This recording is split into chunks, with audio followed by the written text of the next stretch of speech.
Hello and welcome back, everyone, as we're preparing for our second game of the day. CLG Academy taking on Golden Guardians Academy. They stayed in it for as long as they could, Cubby, but Golden Guardians had too strong of a composition, and Niles was just so far ahead on that gangplank. I feel like we did not do justice in that last game of explaining just how impactful that gangplank was throughout that game. Yeah, it was tough because, like, when you get down 8-1, you shouldn't be able to come back as CLG, and then they tried, and their only way to come back was, like, to win sides, and Niles was the only one that could test sides, and he just won both of them whenever they were in the side lanes. He had some backup, but still, Niles, that's his best pick throughout his career. I think he showed why his gangplank is feared for a reason. And yeah, when you give Niles that pick, it got counterpicked. It did not matter. He went off. Golden Guardians, a little bit longer than what I think they wanted, but overall, a solid win for them. And hey, in the last 3 weeks, they're 7-4. They could win this, get a 2-0, and move to 8-4. That's pretty good for a team that's sitting in 9th place right now. This could be a double 2-0 week for them. Because they already 2-0 Team Liquid yesterday, so if they're able to 2-0 again here, I know it's CLG Academy. This is the one team currently below them in the standings, but this could be the resurgence of Golden Guardians Academy. Let's take a look at how that last game actually happened, because there's a lot to look at here. Number one, obviously the decision-making from Keel early on. That wasn't even the first time that he had died. There was another time that he also got 1v1'd by the Volley Bear in pretty much the same spot. And from that moment, CLG were behind. This game, I think the next replay, they had like a 3.5, 4K gold lead at like the 8-minute mark.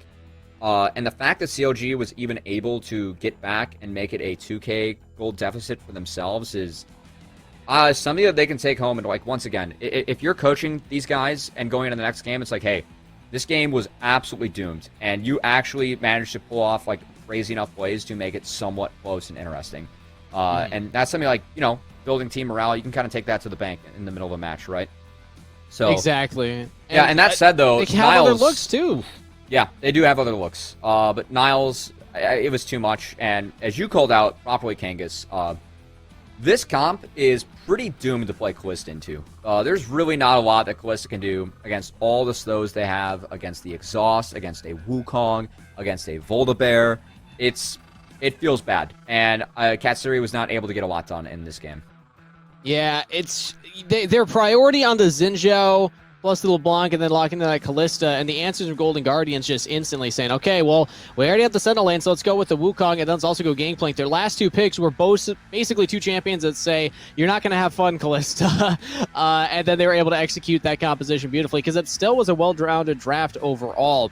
I like that from Golden Guardians, and you said that maybe they didn't close it out as fast as they would have liked, but at the same time, they were saying that they're working on not playing too fast and throwing away their leads, which they almost did. They did have that really rough play. CLG got the Baron. Yeah. On CLG's side, I want to see them go for these scaling comps. I said that going into the day. This is where they look stronger. They have not found a lot of success with these early game focused ones. Well, they're back on blue side. I think a blue side Ornn, a little bit stronger, a little bit harder to gank that and punish that under a tower dive. And you're usually going to blind that pick. Could be the option that we see from CLG here. The Xin Zhao, the block, something that they played to get a win yesterday. It was successful, but yeah, when you're diving into a Voldabear on their side of the map, when they're able to support you first and a Karma TPs and your mid laner doesn't, that's a bit of an issue. And I think that RJS really played for himself in the early game in that one, was not able to snowball the leads through. I think a lot of that was really good play from Niles, but it's something that I like when CLG goes for the late game scaling. Their early game is the worst in the league, and their mid to late game decision making team fights is actually not that bad. Like the fact that the game was that close, I think some props are deserved for CLG, but they need to find a way to get through that early game a little bit more effectively, or lean into the fact they're not good at the early game and play towards mid to late game.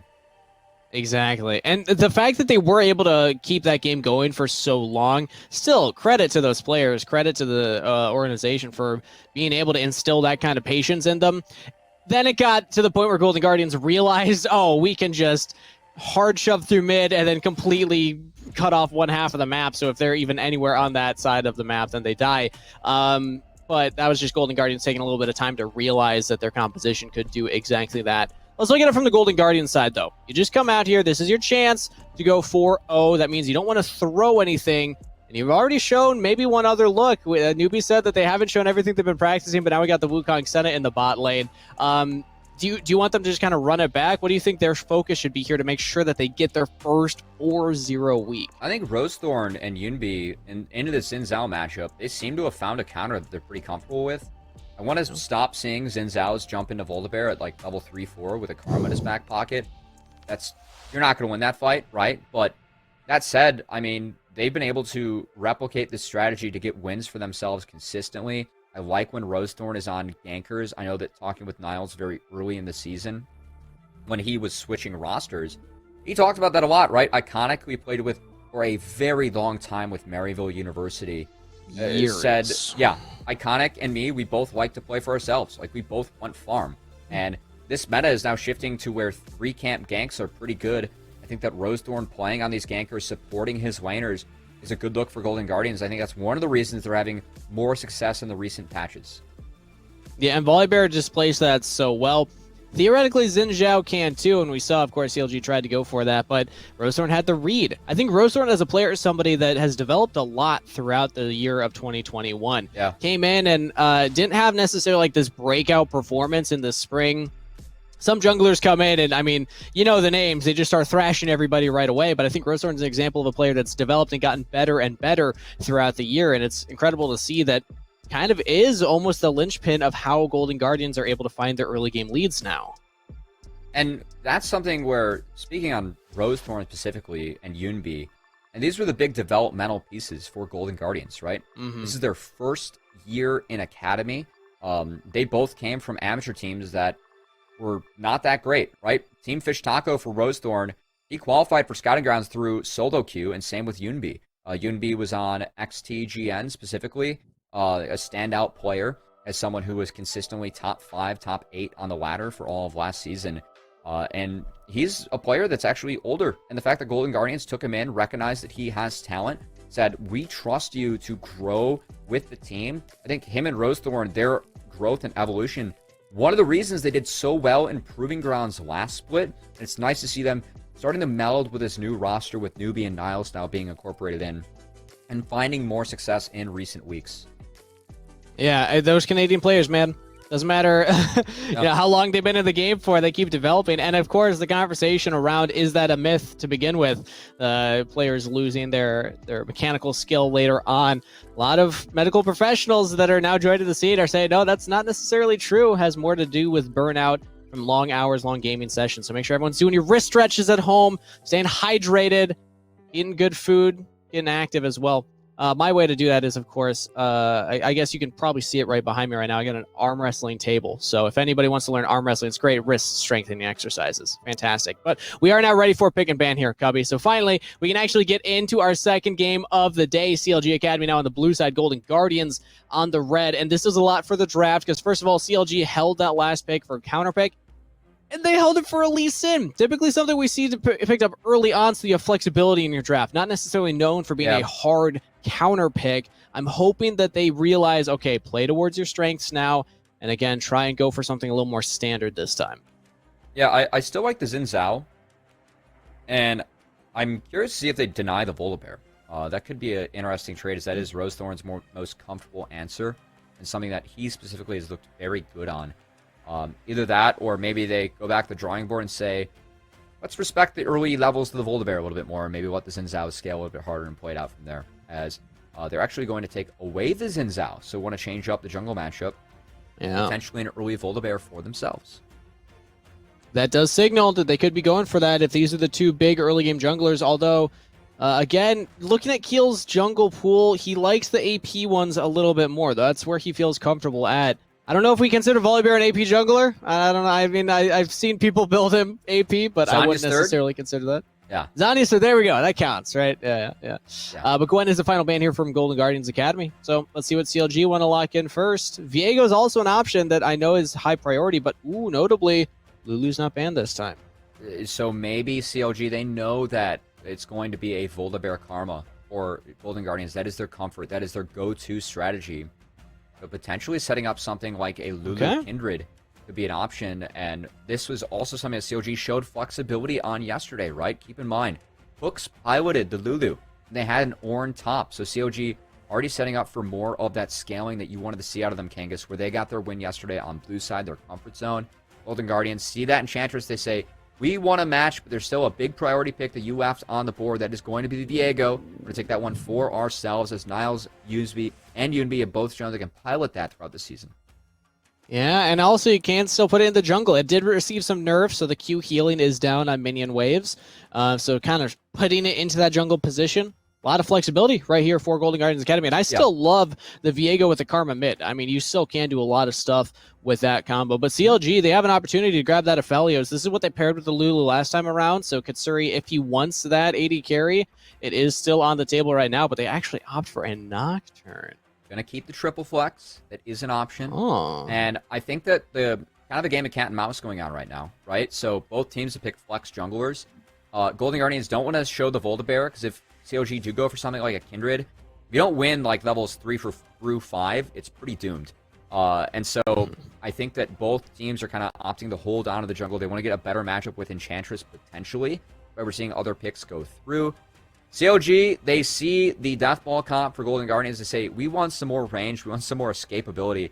And Ezreal Lulu is nice late game insurance, very slept on, empowering Ezreal to give them the extra move speed to get in range with this 1000 range ability. It's actually very strong. So CLG already taking a little bit more scaling. You wanted to see this, Kangas, and I like this look from them as Golden Guardians. What do they have to switch up? They just won last game, so back to the Senna. Yeah, and I mean, you're looking at what CLG's drafted. They got Kiteback Peel in the Lulu and the Ezreal. They got all-in dive with a Nocturne and split focus right now in the first 3 picks from CLG Academy. So they're going to have to find something unique to kind of bring this composition together and really solidify its identity. Golden Guardians, though, really hedging their bet, saying, okay, well, I mean, we now have a Viego can scale with double supports. So whether you're cutting back or whether you're coming at us, we're comfortable either way. Yeah, and I think that CLG should take away some of the scarier picks here that could go with Senna. I want to see a set ban, personally. Yep. You can match that into the Nocturne. They could pick that and hold that flex for the rest of the draft. And Golden Guardians here will most likely take away Nautilus. And that's, you know, the Wukong Nautilus, it proved that it worked, right? And CLG, keeping in mind that they have to pair something up with the Senna still, going to start denying those combos as well. So Mundo being one of them, as Tom Kench, of course, went through some changes. So he's on the bench for a little bit. Mundo's been the one taking Tom Kench's place as the most popular Senna pairing. I've also seen Cho'Gath, Scion a little bit in solo queue. Yorick, by the way, is very good into immobile supports like Leona. Really? Yeah. It's crazy limit testing going on. Oh, Senna's very unexplored pick still. As Golden Guardians. I teased the Kindred Lulu. They don't want to see that. So this could potentially set up for a Volta-Bear pick coming in. Yeah, this makes a lot of sense, but they actually leave the set up. CLG take away the Wukong instead. That's what Golden Guardians just played, and obviously they felt threatened by it. I don't know if you need to feel threatened if you have the Ezreal, but let's see what Golden Guardians Academy decide to lock in right here. Hovering the volley, hovering the Akali, lock in that volley bear. So they are finally showing, well, I mean, I want to say showing their jungler, but still technically could be put into that top lane depending on what the matchup is. But for all intents and purposes, right now we're seeing what that looks like. So what does CLG want to answer here? Nocturne Rel. Might not have a Lulu bot lane, yeah. You wanted the creative pick to pull it all together. Nocturne Rel could be that, Kangas. It's a very strong engage combo if you're able to pull it off, as of course Nocturne can dive in with the attract. Okay. Ping down immediately. It's going to be a solo lane Lulu, as we have to see if the Nocturne is going into the jungle or into a different category. Heal. Best on AP junglers. A very short-range composition here for Golden Guardians, as they seem to be committing to the dive with Ezreal sieging from behind them. It's going to be full dive here from CLG. They want the Nocturne. They want the combo with Diana. They're going to turn off the lights. There is no moon buff for Diana if Paranoia is up, but they're going to try and use That'd that be really vision. funny, actually. I would like that. I'd like that a lot. Yeah. At least one of those slight ones where it's like 1 extra AP or something. Yeah, like the small one, you know? Yeah. Yeah. CLG Academy, though, baiting us with that Lulu pick, man. I thought they were going to go for like a scaling super kite back type of team composition, but now with these last 2 picks, they go for the all-in, but Golden Guardians Academy, they still opt for that set. So, I mean, good luck, Diana and Nocturne, diving onto set, diving onto Volley Bear. It could be difficult, especially when they're getting all these shields from Karma and Senna. I'm still just really liking what Golden Guardians has managed to put together here. I like the set a lot. It's so difficult to dive onto set. And I know they wanted to take away some of these Senna combos, but we're going to see a very unique one. Newbie teased it yesterday in his interview. We haven't showed everything that we've practiced, and right now, if no more swaps go down, it's going to be Prismal playing Karma and Newbie on the Senna once again. Nope. They swap right before. All right. They're doing the thing. You have up until the 20-second mark so that your opposing team has time to set the runes appropriately, but they're hoping that maybe CLG just wasn't paying attention. So, trying to catch them off guard. A little bit there. of I think Enchantress matching up, you know. We have a very entertaining mid lane. Yeah, spectators, make sure we're watching mid the entire Only time. mid, That's yes. where the action's going to be. All the junglers are going to be funneling in there. TPs from top lane. It's going to be nuts. Yeah. Now, I think what we have to look at here, Kangas, is the first 3 waves. What's the game plan for CLG? They had the Xin Zhao match the Volibear in the last one, dove into the Volibear. Yunbi had the first TP, and Golden Guardians immediately shut down the play. Now, Volibear, early levels, very scary against the Diana, especially with an Enchantress behind him. So I want to see if Golden Guardians can find Diana in the first 3 waves, or if CLG have a better setup to try and protect this pick. Because for Diana, all about getting it at level 6, right? That's where you really get that big ultimate, and you're able to start making more and more plays, because they don't exactly have a ton of gank assists in their side lane. So I think it's really important that they keep Diana safe early, they get their level 6s, and they can make a big play with the Paranoia and TP. You have to hit level 6 on multiple members because they also have that paranoia. Even the Ezreal ult as well, if you're trying to follow up on the bot lane for a play topside. The thing is, the Nocturne can win a lot of lanes. I've seen the breakdowns of some of Nocturne's preferred matchups. I actually don't know about the Viego matchup. I'm not sure if you have any more insight into this one of if the Nocturne can really actually body that Viego around, or if he's going to be in danger as well here. Nocturne's all about shove and priority, right? So that lane, Viego gets shoved in, will be at a slight CS deficit, but Viego is able to pick up the farm. The first few waves are pretty brutal, but once you pick up some levels on that Q, that healing that you get from the minions, Viego is able to weather the storm, which helps Viego. And what I like for Golden Guardians is if Viego gets a reset, like this is a huge reset champion, right? You take over the soul, take over a new champion. Look at all the sustained healing, the shields they can have to support Niles, to try and get him that first reset. It's going to be so difficult for CLG to get through any of the members of Golden Guardians with all the support they have. So once again, CLG, I think it's really important.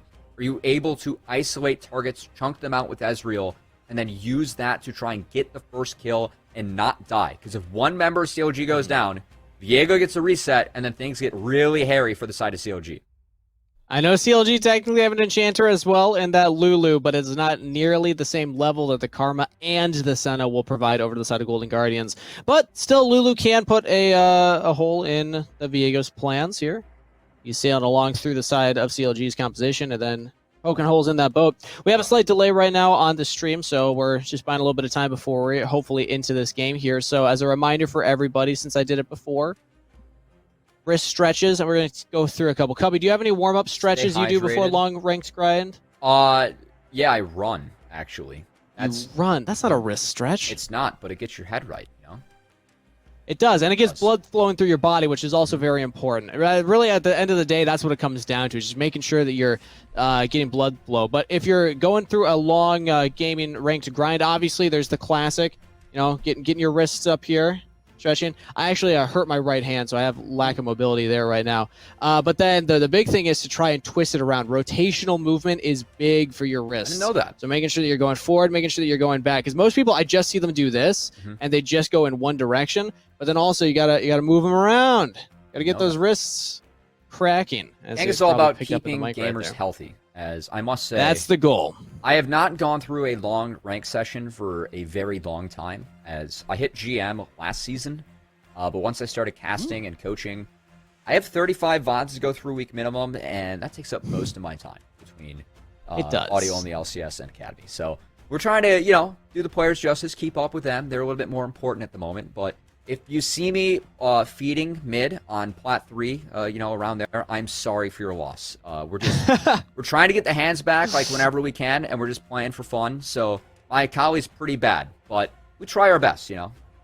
So you're really leaning into that, you know, you lose your fingers once you reach a certain age, because that just backs up your story. It's like, now you're a color caster. The key is I never had any fingers, but I could play Braum really well. So, you know, and then we ran into Tactical and Core JJ and Solo Q a couple times, and I quit the game after that. That's what did it. That's Pretty what much, made yeah. you Like stop. no lie, actually. That's yeah. I wish I had those VODs saved. I also me and Raf of course do like the T1 money matches, right? Where I get to do my stand-up routine.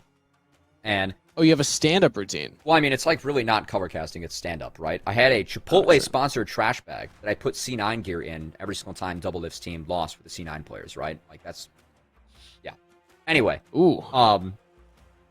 Tyler 1, as I'm sure any high-level players have experienced, just absolutely flamed the crap out of me when I was like playing, up to that level. And if only I had saved that clip after I was like casting for him, like, hey, thanks for the charity T1 or like whatever. Like anyone that gets flamed by him, can still make it. That would have been pretty funny. I have to say, I was never high enough rank to get flamed by Tyler 1. Although I did play against one of his Smurfs one time when he was going through his grind. I got absolutely bodied in the bot lane. Hey, but Challenger at 4 rolls. I've hit D1 at 4 rolls, so I respect it. Hey, he's way better than me. That's pretty respectable on his part. He puts in a lot of games, so yeah. It is impressive, to say the least. Some people are just good at games, man. I hate it. As somebody who is obviously not as good at games, that's why, hence the working out. I figure I can supplement my lack of brain with big muscles instead. That's the strat. Hey, I just want to throw like the standard model, right? Not good enough to be a player, not good enough to be a coach. Now I'm casting with you. We try our best. Nice. Happy that I am now the bottom tier in your career goals. Yeah, throughout all that. You do what you can, Kangas. As yeah, here we are. All right. Well, hey, I mean, I think that we're happy to have you as a color caster for sure, and you still are doing a little bit of coaching in the collegiate scene. Try Was our that your best. last run though? Is this it?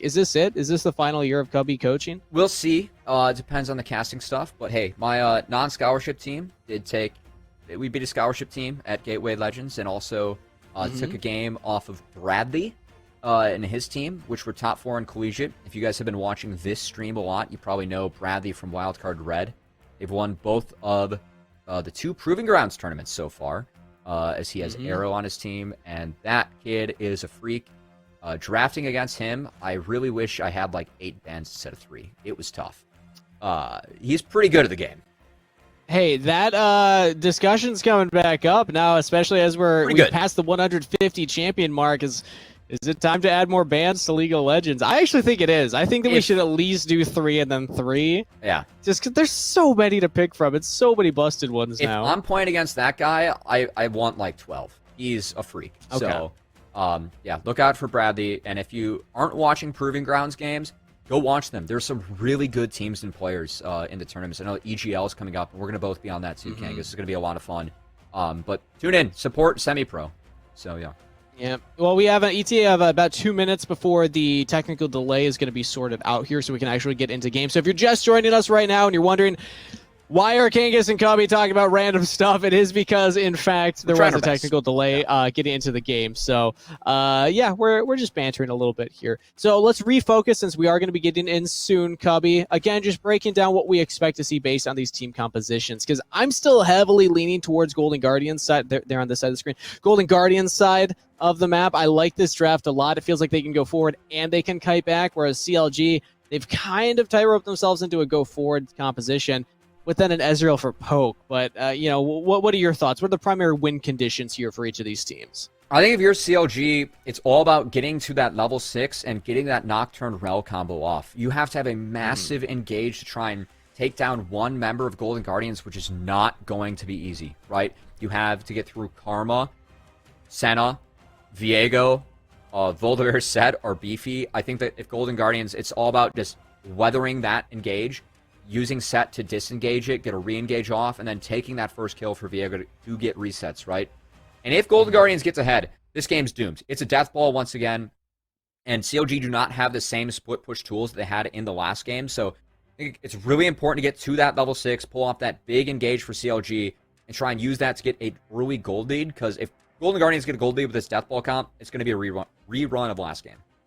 Exactly. And CLG, they just, even if they have, Diana, Nocturne, Rel combo diving onto Golden Guardians, you're either diving onto one of the 3 melee champions that are all going to be beefy enough with Karma and Senna behind them, or onto the Senna Karma and then you're in the middle of their death ball. So good luck at that point. But we are loaded into the Rift, Cubby. Game number 2, CLG Academy against Golden Guardians Academy, finally underway here.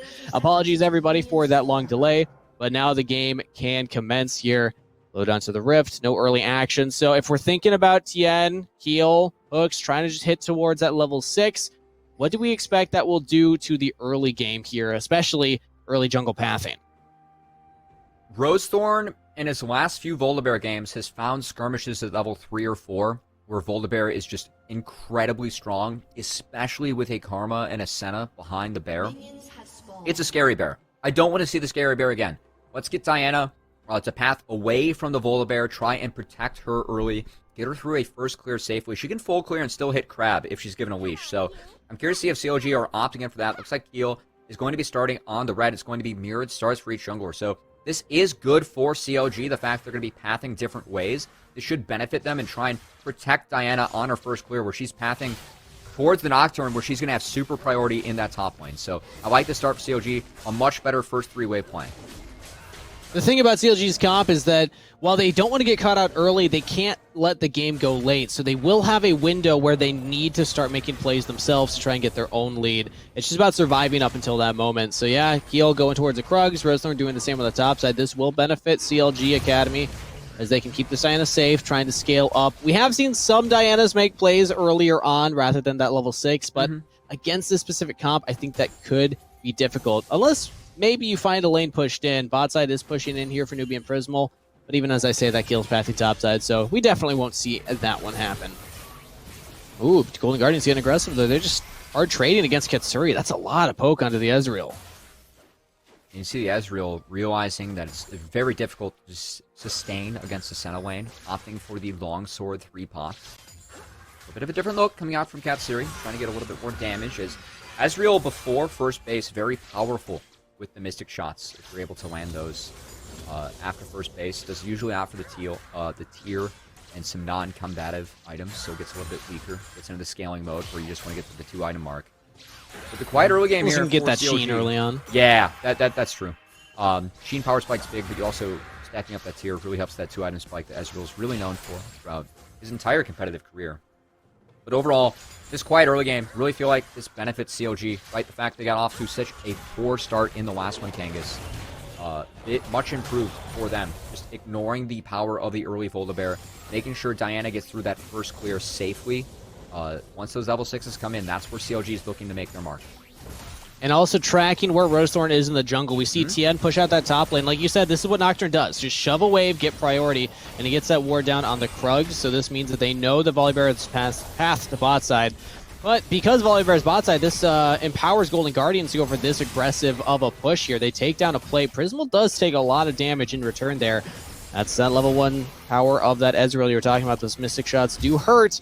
The Golden Guardians getting an early gold lead from just those plates. Yeah, and he's A-okay, and because of Niles getting chunked out early, he's down a level. Might be looking for this dive. Okay. Oh boy, here we go. Teleport coming in from UNB. Niles barely goes down. First blood over to CLG. Keel does pick that one up. Flashes away from UNB, but still takes a turret shot, taking a lot of damage from this minion wave. Tien's here, though. Can Keel go down? Beautiful. They get the CC. UNB can't take down Keel. CLG get 2. Love the flash follow coming up from Tien, who realized that if he kept the chains on, got the fear, that's the only chance they had to trade out that for free. Is now Rosethorn looking. He burned the E. Does he go for it? Ooh, does he flash? Oh, Keel just barely finishes. If Rosethorn had been willing to flash for it, maybe he could have, but there's no way you know. So CLG do get out. He stuck the defuse. That's where we're at, right? Or what is it in tower in? You get rid of the spike? Yeah, I think that's it. Okay. That sounds about right. I want to stick with like the right IP, of course, being on the stream. As I like the setup from CLG, right? We talked about the first 3-wave plan. Get a better plan. Make sure that this Diana is safe, and because you have this Nocturne, such a powerful pick, you have super priority. Yes, he does win this matchup early. You need levels on the queue for Viego, so Tien playing this out right. Niles so close to surviving the dive, but does not, and Yunbi just overextending a little bit. Love the flash follow from Tien to make sure that tether stays. And Keel, not even close, baby. Has the takedown. Yeah. And yeah. Happy that Tien provided that fear flash to follow up, and man, he's so close. He's so close. Not meant to be. And this is exactly what CLG needs, right? That last early game was so disastrous for them with the start. This early game, they need to get an early gold lead, use their level 6s, and keep Golden Guardians down, right? If they never get off the ground, they're so beefy, they lack a lot of damage. Their only damage is really going to come from those Viego resets, right? So if you never allow them to get any damage in their kit, you're just going to be able to kill them over and over again if you get ahead with these level 6s. So the fact that this game started this way, really big for CLG. They're feeling good with gold on their top lane or gold on their jungler, but Golden Guardians, their next focus is this dragon. We send Rosethorn down here. We actually have Paranoia topside. He sees an opportunity to 1v1. That's only level 5 Viego. Now Niles hits level 6, uses the ultimate just to get away. Heartbreaker back to the turret. And Tien cannot follow there. So Niles gets out. Will have a wave shoved in on him and might just need to reset here. But either way, Dragon does go over to Golden Guardians. Pretty cool awareness, actually, from Niles. He realized he was 2 creeps away from hitting 6, right? I thought that he was just going down. He's like, I don't have flash, I'm dead. But really smart play from the young top laner, Golden Guardians. He was able to utilize that to get out. And is going to be forced off the wave. A nice roam up top from RGS. Sacked the wave mid to make sure that Niles was forced off. And I love the early focus from CLG because we talked about the lack of damage from Golden Guardians. So putting Niles behind hurts even more as CLG utilizing this Nocturne pick very well. Because we're going to have to see if Tien's overextended here because Golden Guardians looking to respond, looking to get gold back on their Viego. Rosethorn and UNB are here. Heals here too, so Tien is in a 1v2. They didn't expect UNB though. Now that they see the karma, CLG's realized not enough, but they turn the play. Keel level 6 takes down Niles. Rosethorn has to flash away. The teleport from RJS keeps CLG in it, and they actually turn the counter gank. The fact that Golden Guardians only lose Niles, pretty big. Now, the big parts that they're going to lose like 2-3 waves in that top line. So Niles disastrously far behind, and he is the damage for this team, right? Senna needs a lot of time to do damage. Prismal, yeah, he's set, so he's going to be beefy, tanky, rather strong early, but Viego's the one that needs to get the resets and gets going. So I love the early focus from CLG, a much better game plan, and they're doing a good job of executing upon it, Kangas. I was worried at first because I saw more members of Golden Guardians here, but Niles was so low from the play earlier. Oh, and Keel doesn't get over the wall. Yeah. Oh, unfortunate. It looks like it was canceled right there. And I actually did hear that the technical pause was because of that specific play. He was trying to use the E to follow over, but technically it brings you behind the character model. Oh. And since Rosethorn was facing away from the wall, the animation didn't go through the wall. It clips you back through. So that was actually where I was wondering what the pause was and what that all meant, but now that I see it, yeah, that makes a little more sense. Interesting. I didn't know about that interaction. Learned something new today, Kangas. As Golden Guardians, yes, they're down heavily in gold early. The one good thing that they've been able to do is secure early objectives, right? Early Dragons, early Rift Heralds never hurt anyone. As I like this rotation from their bot lane, bringing them up to mid, making sure they get Shelly. They can use this to try and get some gold back onto the carries that they need. They're going to sack a couple waves bot, a couple plates going over to the Ezreal. Golden Guardians, UNB's low mana. Are they still going to look for this play? CLG have a couple members coming here. Golden Guardians do as well. They want this River Scuttle. Rosethorn has a smite, but he's realizing, okay, that's a rel, so I'll just ult to safety and go take my blue buff. This was what I wanted the whole time. Yep, I didn't even need that Scuttle. Don't worry about it. Heal has ult. Still invading. They have Paranoia ult too. Know this. They spotted on that ward, and they have to walk away. All right. So, no invade from CLG. They'll just take the Wolves away from Golden Guardians, but they will not get a kill. I thought we were going to see a Paranoia TP, honestly. CLG was really posturing for that play, but instead, Keel actually just walked behind the turrets to take away all the camps of Golden Guardians. He knows exactly where Rosethorn is, right? That control ward in the blue buff on the red side of the map was never cleared out, so they see the Gromp being taken. I love the fact that Keel has the brains, has the balls to walk through there. Takes the Raptors now walking up towards Krugs, and Niles is in big trouble. Rosethorn going to the bot side, though, for this Rift Herald, so it could be a race for that first turret. Niles holding on up top side, but this Rift Herald will take 2 plates worth. And, yeah, Keel and Tien actually don't go for the dive onto Niles or even focus down that turret. So first turret gold goes over to Golden Guardians. They had been shoving in this bot side the entire time because all the focus had been on the top half of the map. And it is kind of rare to see that the Senna set lane actually wins that. But if the observers can look topside, we do have a Paranoia here. Then ult used preemptively, Newbie keeping Niall safe, but now Keel under the turret. You started tanking that. Not quite sure what the game plan was there, but they will get at least a turret plate. Keel wanted Tien to go in with Flash and Ultimate, and that's why he started that one out, but was out of range to see Niles. So they couldn't see Niles because he was in the Shroud. So Niles was able to dodge out on that one. A little bit of a misplay coming out from CLG. They didn't respect the power of the Viego there. And that is actually huge, the fact that Niles is able to eat and absorb those waves. That's a positive play for Golden Guardians to get back out onto the map. What? Yunbi! Okay, well, Flash Q. Oh, RGS was actually out of mana, so he was not able to turn that one around. But Yunbi really pushing his pressure here, hoping to take down RGS. He's trying to catch them all, you know? Power shots in this point. It's actually not that bad because Cloud Soul or Cloud Dragon does spawn right now. And the fact that they forced Rel, Ezreal back, and he's trading out his health bar to make sure that Lulu bases. Karma has TP, Lulu does not, so that's 2 quick dragons going over to Golden Guardians. Yes, they are down in gold, but attacking dragons never bad. We talked about their death ball composition, right? They want to win the game early. This ensures that they have the option for soul point, right? The cop-out, as the early skirmishes did not go their way. So at least Golden Guardians, they do have a backup plan. They're trying to execute on that. If they can keep stacking these up, if they can get the game to go late, their scaling still can eventually come online. We've been saying since the beginning, it's going to be up to CLG to get this early lead, and then also to put the pedal to the metal, put some pressure on Golden Guardians. So far, they have kills on their top laner and their jungler, but they lost that early Dragon bot side.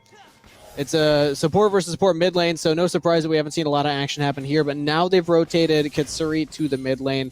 80 carry to help shove out this mid turret, get some more plates that will expire in 2 minutes here. Like Tiana starts saying, CLG, you want to be more active than this. They had that one fill top side, and those Nocturne ultimate cooldowns are long. It's coming up again. Hopefully they can pull off the next one. Paranoia TP is an option. They could go for it, but there's not a deep ward that they like right now with Golden Guardians under turret. It's tough, because CLG, we talked through that early game plan, right? We said, get early gold, get early level 6s, and try and find positive fights from there.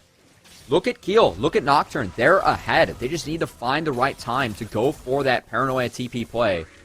And I'm curious if they're going to wait until the 3rd Dragon to try and do that, or if they find a side lane play where they can really blow up a tower, get some extra gold for themselves. The fact that Golden Guardians did get that first brick in the bot lane, Kangas, as you called out. Don't usually see that, but honestly, really big for them in terms of weathering the storm. As you can see, CLG trying to set up these bot dives consistently and use the power of the fact that Keel is off to this hot start, 2-0-1, up 3 or 4 camps here on the Diana as well. Good start for the jungler of CLG, and they are going to use Hooks and his presence there to try and zone Karma off the way, but now Rosethorn walking in bot, might have a skirmish. CLG just can't crack a turret. Golden Guardians are keeping these alive for as long as they possibly can. And the turret plate is going down in 30 seconds. Tien wasn't even able to get that top, second to last turret plate there. Just barely holding on. I think he might have actually gotten it with one less auto as I look at the mini-map there. But CLG, they will eventually crack these turrets. Top's very low, bottom is very low. But Golden Guardians, they just got to stall out the game, hold on for as long as they can, and make that take as long as possible for CLG to actually get those. So that way they can keep their Senna scaling. They can keep Niles farming up here, who, for all intents and purposes, has actually survived this laning phase fairly well. I know he's got 2 deaths, but ever since those early deaths, he's been playing weak side just fine. And I think that what you're trying to hit at, Kangas, like taking that a step further, is CLG, they have the right idea, right? They're trying to set up on a side lane, but they're trying to attack the Karma. Go back to attacking the Viego. That's what worked. Get him behind. Niles is the damage for this team. The fact that they're trying to dive the Karma, that's tough. You can't do that, right? If you go dive the Viego, attack the other teleport, well, that's the easier solution for CLG. They're not able to pull that off, because they will have a man advantage across the map, because, of course, Prismal has to farm, and Newbie needs to be there to get souls. And so the fact that Golden Guardians, once again, weathering the storm, the gold, they are down a little bit, but Senna Souls kind of compromise some of that hidden gold value. We have ourselves a rather close game, as we are 90 seconds until this next dragon. And see if Golden Guardians can deathball, or if CLG can get that quick kill off and prevent resets from coming through on the Viego as this fight starts off, as RGS is going to finish up this top tower finally, Kangas. It's taking a while, man. CLG are not looking to play too fast at this point in time. They have dive options with the Rel, Diana, and Nocturne, but they've yet to actually group those three together. We've seen Rel and Diana walking around the map, but we haven't seen them group up with Tien. Finally, with that top turret cracking, maybe they start to look for it now here, as Tien has been repositioned to the bottom half of the map here, and resets come through for CLG's bot lane, but they run right back to the mid lane. CLG Academy, they just are so unwilling to take these big plays. I think they're just waiting for this next dragon play, because if they take it now and they lose, then the third dragon goes over, and that's sole point for Golden Guardians. So both teams going to arrive back mid at the same time. Heal just got a big base off. Does not have access to stopwatch, but is sitting at Protobelt and Seeker's Arm Guard. As notably, I think Karma Yunbi, he's farming out that wave because he has to base and still finish off a Mythic. And so if CLG, if CLG is able to pull off a fight here, I really think it's advantageous for them. Gonna get a nice chunk on a Prismal. Ooh, lots of damage right there as the Rift Herald goes down. So turret very low in the mid lane here, and the dragon is spawning in 5 seconds. So they're gonna take 2 objectives for that one. Good play coming out from CLG, utilizing an early power, and Golden Guardians. It's really tough against the Ezreal. Like, you can see how good Ezreal is against this short-range composition. That's why in the last game we saw them ban out the Varus and the Ezreal, right? They don't want to deal with all the range, all the poke, because CLG just utilized the power of Katsuri's Ezreal to zone off Golden Guardians, the tower, and now the dragon, as CLG prevent the soul stack, hit a first Infernal Drake. That extra damage from this dragon, too, huge to try and get through the beefy composition of Golden Guardians. The CLG playing the map very well. 2 objectives, add a third as well as the bottom turret falls for Tien. And Cubby, we went into this trying to figure out the identity of the teams, and unfortunately the identity for CLG that stands out the most is that they have the lowest goal differential at 15 minutes of any team in Academy right now. But in the games that they do have a gold lead, they have a very high % win rate. We just saw them win yesterday with a gold lead at 15 minutes, and this time they did as well. So when CLG does manage to make it through the early game without a big deficit, they can actually win these games and turn them into victories. And now we're starting to see it come together here. It's slow, it's controlled, they're not pushing the envelope, but they are getting leads. And that's the interesting part about CLG, is that as the games go on for their Academy teams, Heal and Hooks have pretty good ideas of how to set up fights. They're able to manipulate vision, find flanks, get good setups for themselves around objectives. The issue is that it's oftentimes at a gold deficit. And so when we see them have that gold lead, all of a sudden those fights become winning. As we are going to have to see if CLG can execute upon that in this one. We've yet to see the level 6, the ultimate combos, I should say, at this point, come in. But CLG, playing the map, not fighting, have been able to get a 4K gold lead, prevented that dragon from getting over to Soul Point for Golden Guardians, and seem A-OK, just fighting their time as... Oh, here we go! Guardians said 4 bot side. Okay, I guess Tien wants to go in now. They get a lot of damage in onto Newbie, and there we go! Keel and Hooks! They also get some damage. All of Golden Guardians were bot side of the map. No objectives to take down there, just to catch that wave, and CLG see a couple members out of position and go for it, but now over the wall, Yunbi, Rose Thorn does the combo from Golden Guardians work out. Need a reset. Still pretty healthy right now. Can he get out of here? The Rel taking up a lot. Heal on the backside. Golden Guardians take down 1, but CLG are still fighting it. They have Yunbi, no flash on the Karma. Rose Thorn under turret almost goes down over the wall. Katsuri takes down Prismal. Maybe one more Mystic shot. Not quite gonna land, but Yunbi still falls. CLG, they do at the end of the day make that a 1-for-1 trade. That fight, honestly, could not have gone better for Golden Guardians. The fact that CLG found the initial pick and they were able to trade out the 1v1, like the 1-for-1 as things went on. As the big thing was that Karma was spotted rotating on that ward, so they knew that they had numbers, and when you pop Paranoia, you can't TP. You can't get that response off. So they just isolate Newbie, take him down. And Golden Guardians, they see those big ultimates used, they're like, alright, maybe we can turn something on its head. We do have a 4v4, as they had to force out the TP from RGS, who was here later. And Golden Guardians get out with shrinking health bars. The big thing is that Hooks flashes the Heartbreaker from Niles, and Niles has to flash out of the fight, barely surviving that one on 1, 2, 3 HP on the Viego. And when Viego can't get resets, can't stay in the fight, there's no damage for Golden Guardians. So CLG managed to survive that one. They isolate the members, play that fight out A-OK, survive the death ball, and continue to amass a gold lead as it is now 5.5k in their favor. Exactly what their composition needs to get through the beefy front line of Golden Guardians, who are very low on damage and are just relying on surviving through the fight, getting Niles that reset, and having him be the damage that fights go on. And now looking at the item power spikes, Keel 401 on the Diana as that Zonius completed. RGS also has the completed Chemtech Putrefier, so the support differential between Lulu and Karma, pretty big. The jungle differential, massive, as a full item is completed. Keel over Rosethorn. CLG Academy are poised to take this game right now, Cubby. It's not going to be a 2-0, not their first 2-0, but could still be a win in the book here as Golden Guardians think that they cut out Keel, but Teleport's coming in from CLG Academy. They're looking for the re-engage. There's a Paranoia onto UNB, the backline. Prism was taking a lot of damage. Newbie's untouched, but he's got no front line anymore. Yep. Even as Niles TP's in, that's 2, that's 3 falling for Golden Guardians. Katsuri will be traded. Oh, no. He flashes the wall. Katsuri's still alive. Golden Guardians can't find anybody, and CLG will take a 4-for-0. This is what CLG was waiting for. This is the power of Nocturne, the Paranoia. They saw Niles bot. He cannot TP until after the Paranoia is up. So CLG having numbers advantage. The damage for Golden Guardians is down. They cannot get a single kill as CLG play out their composition beautifully in the Golden Guardians. They wipe the fight. They take the Baron. And now CLG look to take a quick game as they look much better in this one, Kangas. That was a 5,000 gold lead just a couple moments ago. And now that has exploded to a 9,000 gold lead. CLG will back. They will spend that gold back on the map with the Baron. All they got to do is close out the game now, Cubby, and it's looking like they should be able to. Golden Guardians, they took this fight. Yeah, and look at Niles. He's on the grump, right? He cannot TP until now when the Paranoia is up, and by the time he lands, the fight is already over. The Karma, the Set are eliminated. Rosethorn is soon to follow.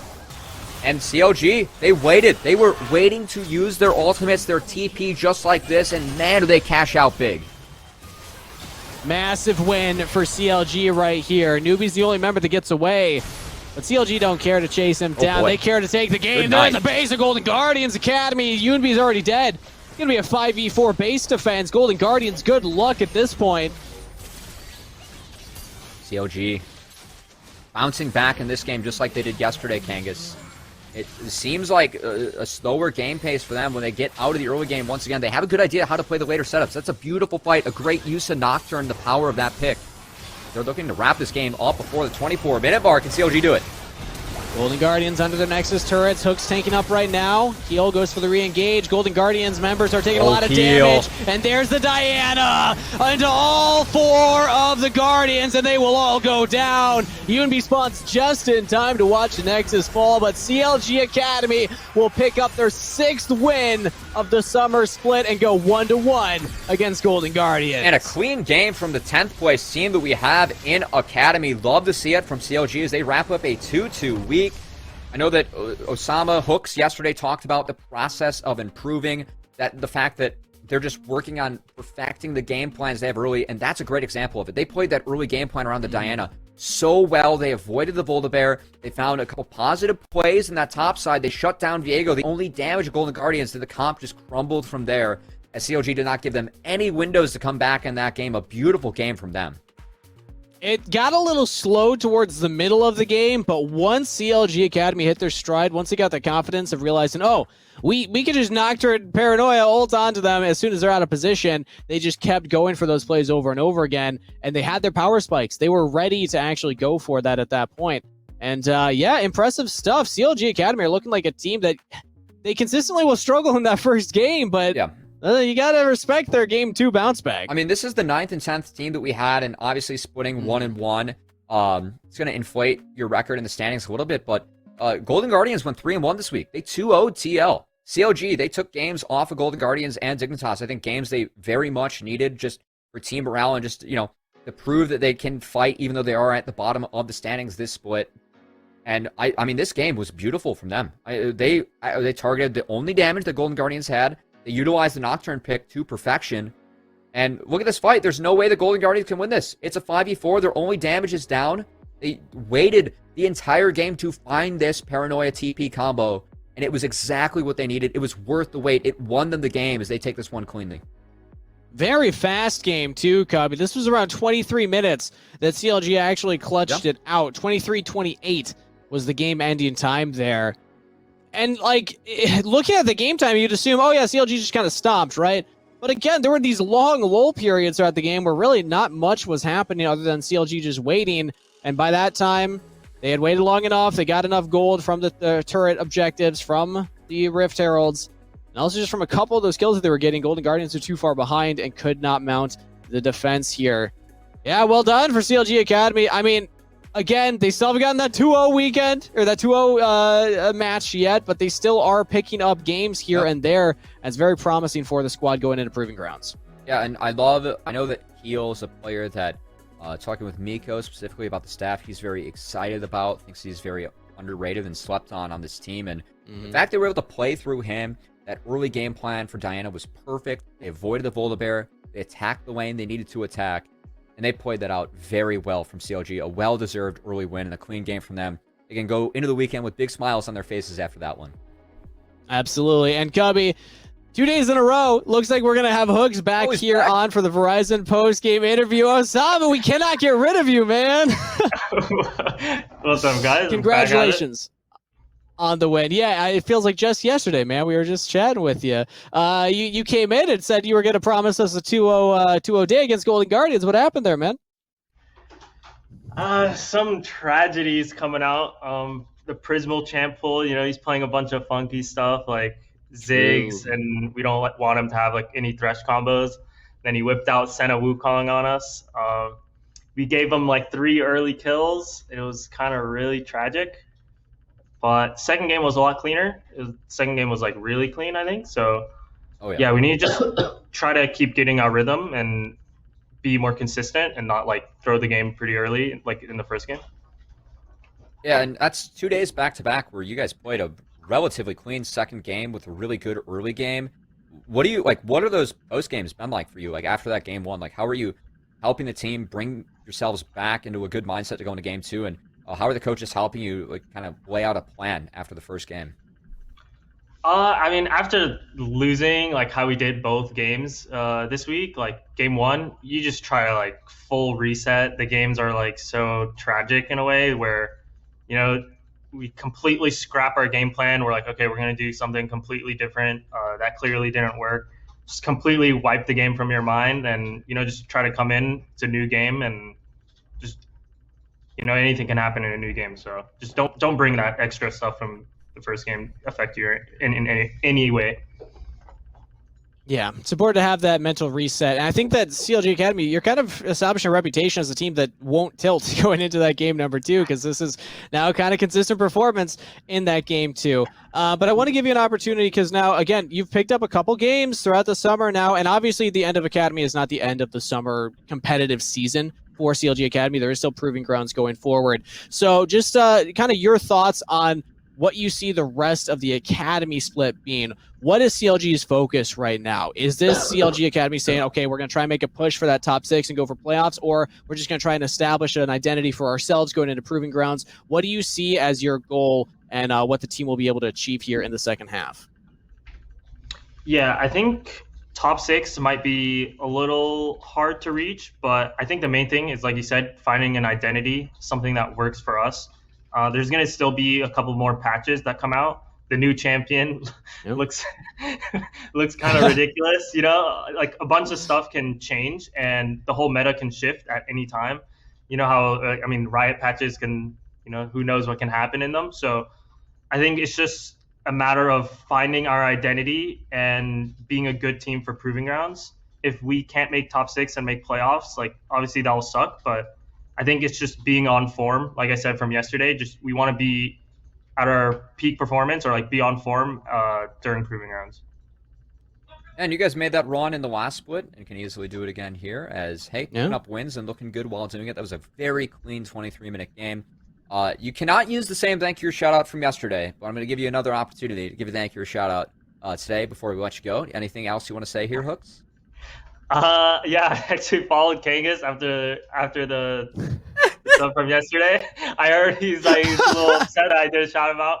But yeah, I love the whole amateur scene coming in with Academy. I think I really want the NA infrastructure. People keep memeing about like imports and stuff, but I think the talent is here in NA.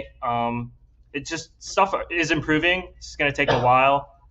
Stuff with NA, it's kind of been negative in the recent like year or so. So I just want like the collective as the NA community, just just bring in some positivity. Let's like keep working at it, and yeah, that's about it. All right, love it. Thank you so much, Hooks. And also, FYI, I hear that there might be Blitzcrank buffs coming. So if you're looking for a resurgence in the second half of the summer, I'm thrilled. You know what? Okay. Hold out hope. All right. But thank you so much, Osama, for the post game interview yet again, and best of luck going into next week's matches. All right, thank you guys.